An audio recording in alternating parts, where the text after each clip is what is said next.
so this is where the meat that we don't freeze, so that's gonna be part of our weekly meal. So there's two okay, there's steak. Oops. Okay, let me open this for you and see what's in here. We got this from that place, Heather Lee. It's really a good ribeye steak. I'm gonna open them and show it to you, okay? Ooh, that's really good. And there's two pieces there. You see that?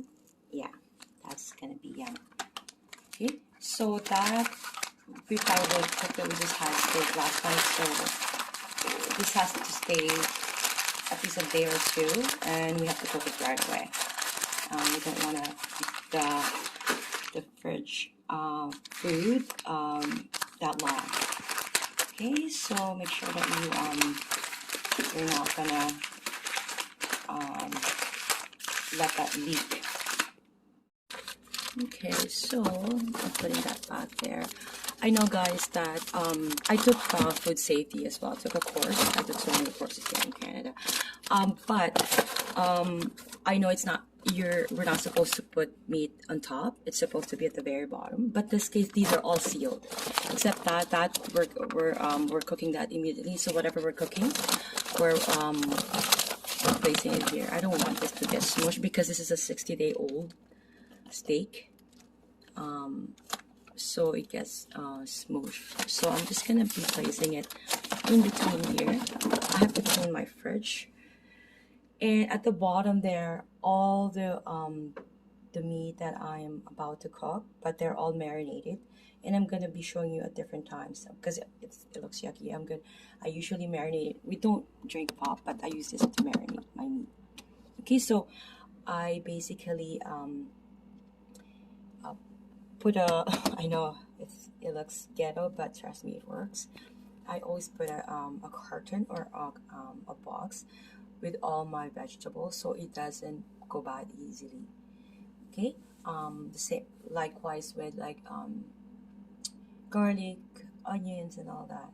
Okay, so we have this here because anytime instead of yogurt, we have the kids love yogurt, but this, you can soak it with any fruit of your choice and some chia seed, right? Make sure that you soak it few hours is fine, but it's such a good full of protein dessert or breakfast, whatever. It's your own preference. I always have vegetables. It's always easily here to grab because I want them to eat vegetables all the time. Again, I'm supposed to clean this. And we always have Vietnamese bread, buns that at any time, any meat, smoked meat, or any cold cut meats can turn into a Vietnamese bun. We always have cilantro in the other fridge downstairs, but I'm gonna be walking you through my freezer. Okay, so see you guys. Okay, guys. I just like to keep it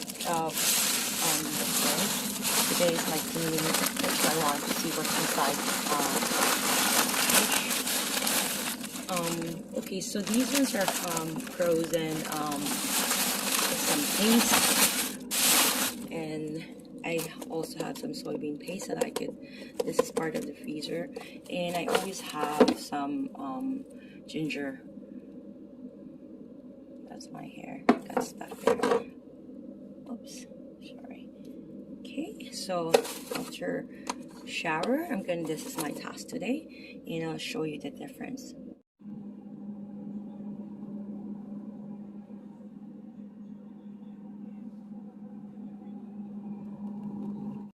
Hi guys, so here we share mostly like any dumplings because my daughter likes dumplings, or any longanisa because I make my own longanisa as well. And anything that's extra that, immediate, it's snack on.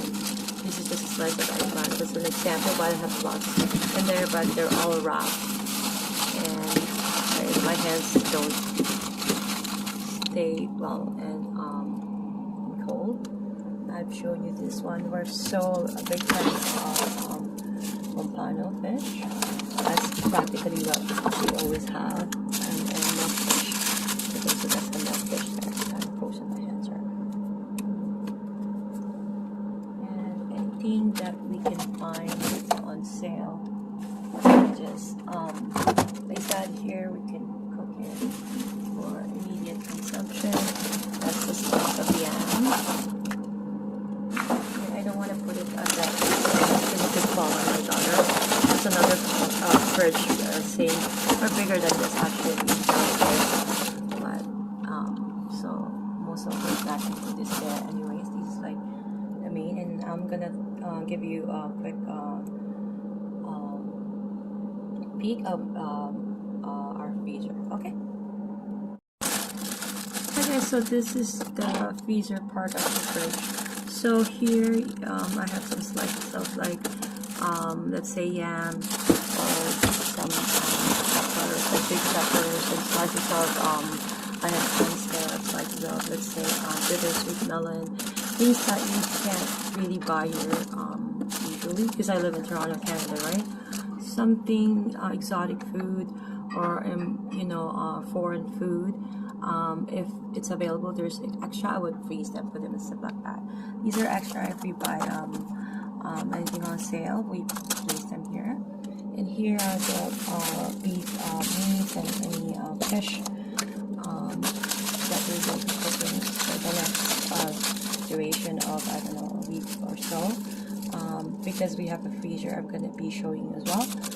Okay, so that's pork rib. And here is everything that is paste, any smoked meat that we can immediately take it out from this area here, and we can always instantly cook it if we need to. Anything here, which you can see, we add a slice of, I could add this for the sinigang, but I already have a fresh one, so that's what I added in my sinigang last night. But I always have slices like this, like I just can't handle, like a slice of, you see, that's a slice of gingers. I always have ginger because I love using ginger powder as well, but it's always good to have extra. So I have a ginger, frozen ginger here as well. I have the soybean paste, the red type. I also have the paste here. I think this is more so a Korean type of paste. And also I have some pepper and some other stuff that are frozen. I believe these are frozen raisins that I got, some peanuts if I need them, some chicharron that I grind if I wanted to put some extra. Yeah, those are peanuts. Yeah, so this is a short version, but I'll go shortly.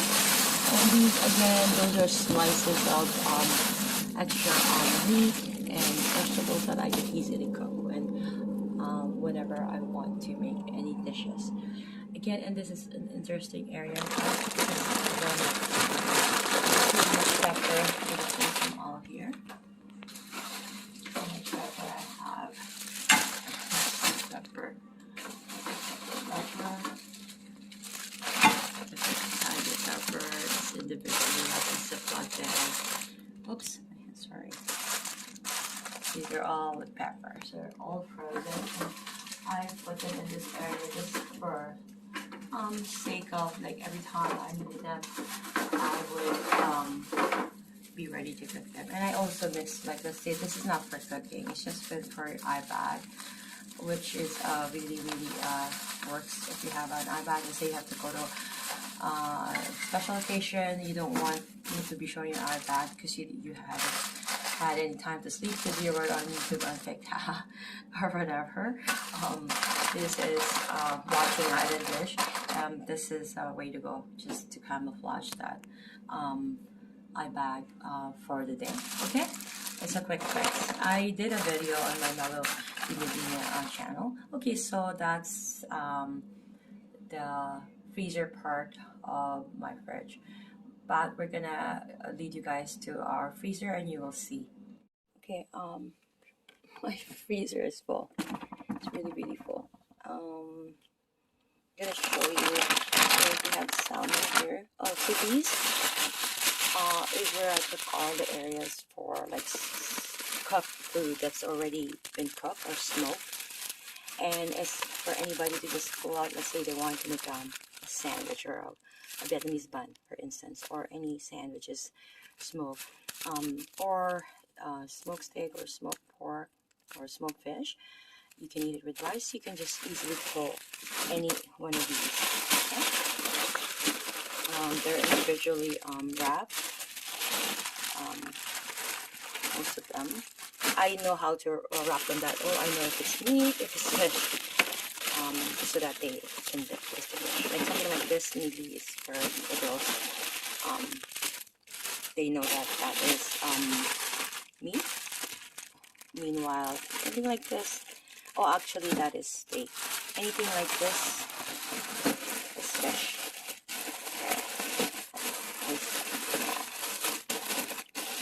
And just lemongrass, frozen lemongrass there, so it doesn't get buried. And I have some ginger as well here. I just want to separate that because I have everything else in the fridge. Yeah. So that's what's inside my freezer. Okay. And then for this one, I like to put them in a bag, and then you can contour it. You can fit everything. There's no space that's unopened.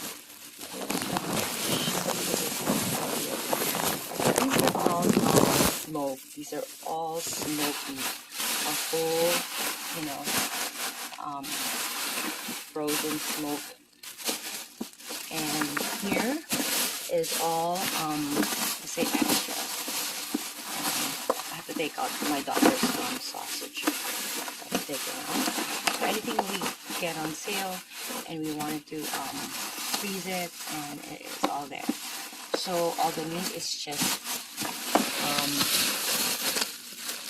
see, it's just bags and bags of meat. And that's how I pack for extra food. Okay, so you seal that. Okay, so make sure that it's locked, but this is full of frozen meat there. Just a little bit of frozen vegetables that I know they're organic, and I slice them and put them in a Ziploc bag so that anytime I'm ready to cook and I don't have any fresh one, I could just pull it out from the freezer. That's something you can do, especially if you live in a city like, it's so busy and you have to do all your work, your business, and you have to cook also because you want it to be hands-on on what you make sure that what they put in their body is from your own cooking, from your own hands that you pick, from your loving care and everything, right? So it starts with the food that you give them and the type of love. The tough love is good. Also, keep that in mind, okay? Loving type of caring is cooking for them, but you need to be strict and train them in a different situation, okay? So that's something that I could share, how ways that I was able to survive here in Canada, okay?